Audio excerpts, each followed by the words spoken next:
Halo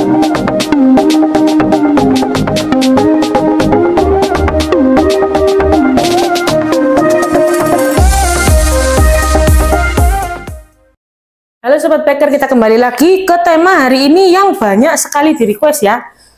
Tepung disangrai atau kukus ya Min, yang bener yang mana? Ada beberapa narasumber kalau tepung bisa dikukus, secara teori dan logika kayaknya kalau bagi saya pribadi itu kurang masuk akal. Karena kenapa ya?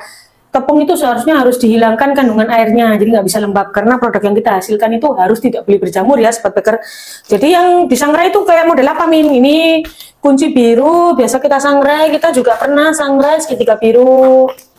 Untuk yang dipakai di adonan yang kalau kita penjual, kita kenapa harus sangrai? Jadi mending nggak usah mending nggak usah dikukus kalau niatnya mau buat produk kalian dan lama langsung pakai, tapi beli yang kemasan seperti ini ya, beda. Karena kemasan yang ini sama kemasan kiloan itu mereka lembabnya beda ya. Kalau yang ini lebih kering, tapi tetap ini akan disangrai. Kalau kita akan tetap sangrai, kita pakai wajan, lalu kita sangrai sampai dia ringan. Ada beberapa Sobat Baker yang kasih bocoran, dulu orang tuanya mereka pakai daun pandan, memang itu akan menyebabkan rasa yang wangi juga ya. Kalau daun pandannya sudah berasa agak kecoklatan, mereka selesaikan itu apa sangraiannya ya. Ada juga yang pakai di oven, itu masih masuk akal daripada yang dikukus.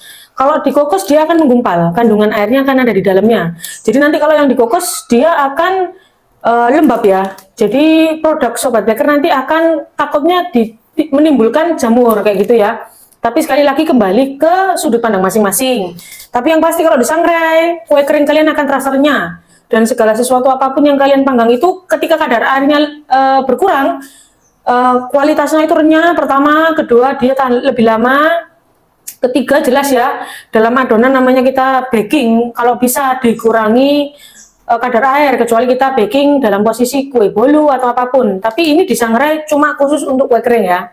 Jadi untuk kue kering, segala jenis kue kering harusnya sih disangrai kayak gitu ya. Untuk nastar, untuk apapun disangrai. Lalu ketika sudah disangrai, jangan kalian langsung pakai. Diamkan dulu sekitar 24 jam, suhu ruang kan. Ketika sudah suhu ruang, kalian simpan di wadah yang kedap. Pakai keesokan harinya. Jadi ketika kalian pakai langsung kondisi panas, nanti tekstur kue kering kalian itu akan gimana ya, masir kayak gitu ya. Kalau panas-panas kalian pakai kayak gitu ya.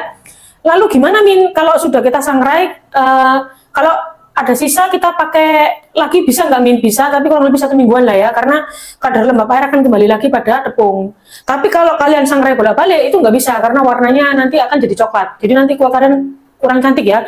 Jadi kalau mau sangrai pastikan skalanya sangrai sesuai kebutuhan. Oke, see you.